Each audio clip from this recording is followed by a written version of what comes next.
Today, the conflict is not only unfolding on the territory of Ukraine, but also involves a battle of worldviews. It did not begin in February 2022, but 10 years ago, with the events of the Revolution of Dignity, when millions of Ukrainians took to the streets refusing to live in a corrupt satellite state of Russia. 10 years of the Revolution of Dignity. So today, on one side, there is Ukraine. We have Ukraine defending its democracy, freedom, rule of law, and human rights. On the other side, there is Russia, the authoritarian aggressor with imperial ambitions aiming to make neighboring states its satellite vassals. That Russia, where the authorities turned the elections into a performance with predetermined winners. That Russia, where the right to self-expression is brutally suppressed by law enforcement agencies. That Russia, where freedom of speech is suppressed. Orientation to Russia and so-called Russian world would mean the deepening of such practices. Instead, Ukrainians have always felt part of the European family and have protested against attempts to implement the described authoritarian practices. Ukraine cemented its course for European integration 10 years ago,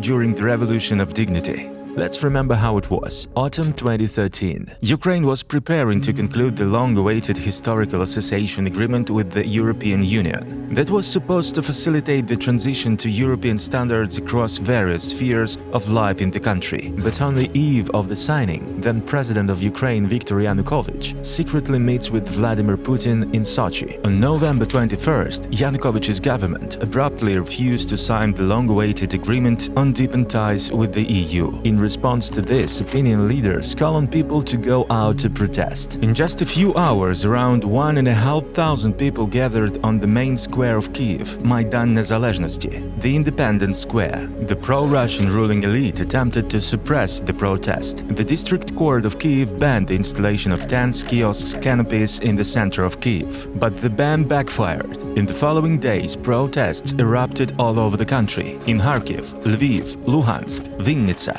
Donetsk, Kryvyi Rih, Sumy and Chernivtsi. Later, people from various regions began to converge on the capital. The protest endured for 3 winter months, with hundreds of thousands of people on the Maidan. Belgian Prime Minister Guy Verhofstadt dubbed Euromaidan as the largest pro-European demonstration in the history of the EU. Euromaidan endured continuously for 92 days. By comparison, in 1989, demonstrations for the overthrow of the communist regime in the Czech Republic and Slovakia lasted for 42 days. In Romania, the protest that led to the execution of the then dictator endured for 11 days. These events in Kyiv were closely monitored by the Kremlin. Mass civil protests against the decisions of the authorities were Moscow's real nightmare. So the campaign to discredit Ukrainian protesters begins in Russia. Vladimir Putin personally made several attempts to discredit the manifestation of the public will in Ukraine, referring to the Revolution of Dignity as another color revolution, claiming it was managed by the West. Events began to develop dramatically in February 2014, culminating in the tragic shooting of more than 100 protesters. But instead of suppressing the protest,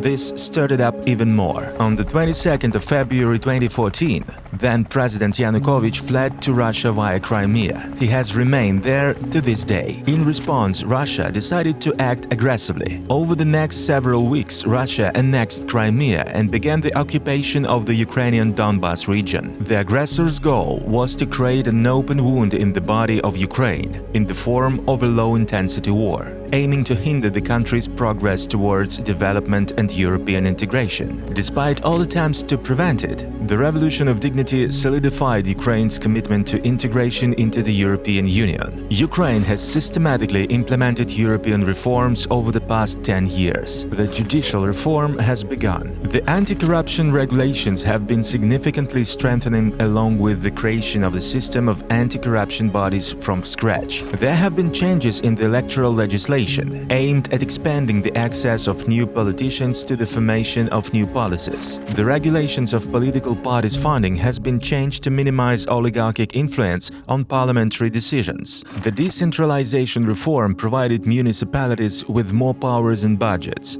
brought the decision-making process closer to territorial communities. Since 2014, Ukraine has wholly reset the public procurement system by introducing Prozoro, an online platform that provides public access to all tenders, empowering public watchdogs. Now Ukraine boasts an advanced e-government, with services that are unrivaled worldwide. Almost 19 million Ukrainians use the DIA app, which allows them to save all official documents on their own devices, from passports to enterprise registration documents, and even pay taxes and fines online, receive notifications about court cases and monitor the progress of services and applications. Ukraine reduced its dependence on Russian gas from 51% in 2013 to 0% in 2016. The Ukrainian army has undergone a significant transformation in line with NATO standards. All this time since 2014, the support of Ukrainian citizens for the EU accession course has remained stable, fluctuating from 50% at the end of 2013 to almost 70% immediately before the invasion by Russia on the 24th of February. Within a month after the invasion, this figure soared to an all-time high of 91%. Russia presents the world on the concept of rigid police state, laws that undermine human rights and democratic values, policies of suppressing minorities, restrictions of self-expression, and systematic suppression of freedom of speech. Life in the value system of the so-called Russian world is frankly frightening. That's why Ukrainians are prepared to curb its spread and fight for their right to the European development path even on the battlefield, even in the conditions of the full-scale war. Since receiving the status of a candidate for EU membership in June 2022, less than a year and a half,